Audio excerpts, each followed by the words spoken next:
Guys first day in ശ്രീനഗറാണ്. ഞങ്ങൾ വന്ന ഇന്നത്തെ ദിവസം വൈകിട്ട് ഫുഡ് കഴിക്കാൻ വേണ്ടി പുറത്തിറങ്ങിയാണ്. കേട്ടോ ഇവിടെ കബാബാണ്, ഇത് മട്ടൻ കബാബാണ്. മട്ടൻ കബാബ് ഇതിൻ്റെ കൂടെ റൊട്ടി സംഭവങ്ങളൊക്കെ കിട്ടും. ഗൈസ് നമുക്കുള്ള മട്ടൻ കബാബും റൊട്ടിയാണ്. പിന്നെ ഇതിൻ്റെ കൂടെ 2 ടൈപ്പ് സലാഡും ഉണ്ട്.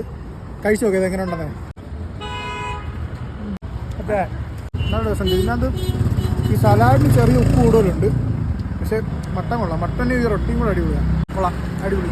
ഗൈസ് അടുത്ത നമ്മൾ ബിരിയാണി ട്രൈ ചെയ്യാൻ പോവുകയാണ്. കുഴപ്പമില്ല, നമ്മളെല്ലായിടത്തും പോയി കഴിക്കുന്ന പോലത്തെ ഒരു ബിരിയാണി. നല്ല ചൂടുള്ളതുകൊണ്ട് ഈ തണുപ്പത്ത് നല്ല രസമുണ്ട് കഴിക്കാൻ. ഇത് ഒതൻറ്റിക് ബിരിയാണി ഒന്നും ആണോ എന്ന് അറിയത്തില്ല, എന്നാലും കുഴപ്പമില്ല, ടേസ്റ്റ് കൊള്ളാം. ഇഷ്ടപ്പെട്ടു, ടേസ്റ്റ് ഉണ്ട്. തണുപ്പത്തൊരു തണുത്ത ജ്യൂസ്. ചിക്കൻ കബാബും അതിൻ്റെ കൂടെയുള്ള ഇത് സലാഡോ എന്ത് പറയുന്നത് ആ സാധനം. റൊട്ടി കൂടെ ഉണ്ടാകുന്ന അടിപൊളിയായിരുന്നു. ഫില്ല് ചെയ്തിട്ട് അവസാനമായിട്ടൊരു പെപ്സിയും കുടിച്ച് ഇന്നത്തെ ഫുഡ് ബ്ലോഗ് കഴിഞ്ഞിരിക്കുന്നു. നാളെ കാണാം.